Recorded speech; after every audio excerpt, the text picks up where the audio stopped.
अंतिम चैप्टर है हिस्ट्री का, सुने ना, गुड माइंड गुड फाइंड, अंत भला तो सब भला। केवल बात सुनिए, और आप लोगों को भी अब घर भी जाना है, इसलिए अंत भला तो सब भला।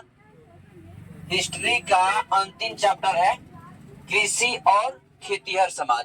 बाबू हम लोग तो गांव से ही आते हैं, कृषि यानी खेती बाड़ी के बारे में सब कोई जानते हैं, अपने पापा मम्मी को हेल्प भी कराते हैं कृषि कार्यों में। तो इसी से रिलेटेड है खेतीहर समाज। हम लोग का समाज भी जो है कृषि पर निर्भर है, खेतीहर समाज है। और बिहार की लगभग 70-80% जनसंख्या जो है आबादी कृषि कार्य में लगी हुई है, उसी पर निर्भर है। हम लोग का जो निर्भरता है सबसे ज्यादा खेती पर है। ध्यान दीजिएगा, एग्रीकल्चर क्या है? तो एग्रीकल्चर का अर्थ होता है कृषि।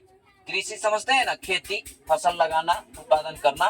तो कृषि किस भाषा का शब्द है? याद रखिएगा, कृषि किस भाषा का शब्द है? एग्रीकल्चर किस भाषा से लिया गया है, किस भाषा का वर्ड है, किस भाषा का शब्द है? तो एग्रीकल्चर इंग्लिश वर्ड है, इसका अर्थ होता है कृषि। कृषि यानी खेती। एग्रीकल्चर लैटिन भाषा का शब्द है। कहां से लिया गया है? लैटिन भाषा का शब्द है, जो 2 शब्दों से बना है। यानी ये एग्रीकल्चर 2 शब्दों से बना है, एग्रोस तथा कल्चर। ध्यान दीजिए बाबू, एग्रोस का अर्थ होता है, एग्रोस तथा कल्चर पहले समझ लीजिए, एग्रोस तथा कल्चर का क्या अर्थ होता है। दूसरा क्वेश्चन है, एग्रोस तथा कल्चर मिलकर एग्रीकल्चर बनाते हैं। तो एग्रीकल्चर वर्ड जो है एग्रोस प्लस कल्चर से मिलकर बनता है। तो एग्रोस का अर्थ होता है भूमि, क्या होता है? और कल्चर का अर्थ होता है जुताई।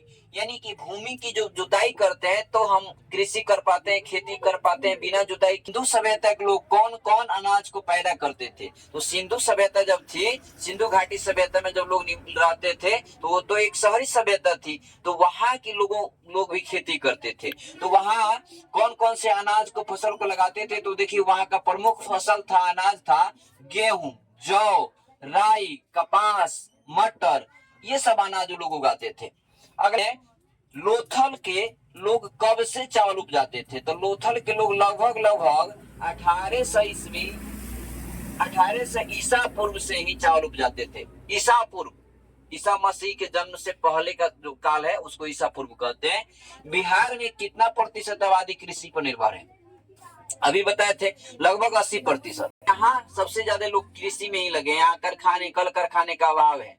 तो कल कारखानों के अभाव के कारण यहाँ के ज्यादा से ज्यादा लोग दिल्ली, मुंबई यहाँ से कि 80% लोग, उन लोगों को भी रोजगार इस सालों भर कृषि से नहीं मिलता है। मौसमी रोजगार है।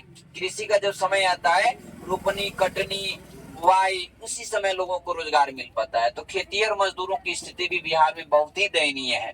आगे बढ़ते हैं, विश्व की कितनी भूमि कृषि योग्य है? पूरी दुनिया की बात कर रहे हैं। तो बाबू, पूरी दुनिया में जितनी भी जमीन है उसकी 11% भूमि कृषि योग्य है। अब बिहार की बात करें तो यहाँ लगभग 70-80% लोग कृषि पर निर्भर है। लेकिन यहाँ की जो जमीन है ना, 60% से अधिक जमीन जो है कृषि योग्य है। बिहार की समतल भूमि है, उपजाऊ भूमि है, और गंगा, गंडक आदि नदियों के तट पर अधिक भूमि जो है, जो दियारा क्षेत्र कहा जाता है, ज्यादा उपजाऊ होता है और कृषि योग्य है ना। यहाँ इसलिए यहाँ आबादी ज्यादा है। यहाँ की जो जनसंख्या है अधिक होने के कारण क्या है, यहाँ की भूमि उबड़ खाबड़ नहीं है, समतल है। आगे देखते हैं बाबू, कितना प्रतिशत भूमि कृषि योग्य है? तो भारत के कुल भूमि का 51% भाग कृषि योग्य। बाबू, भारत में जितनी भी जमीन है ना, उसका 51% जमीन कृषि करने लायक है, खेती बाड़ी करने लायक है ना, अनाज उपजाने के लायक है।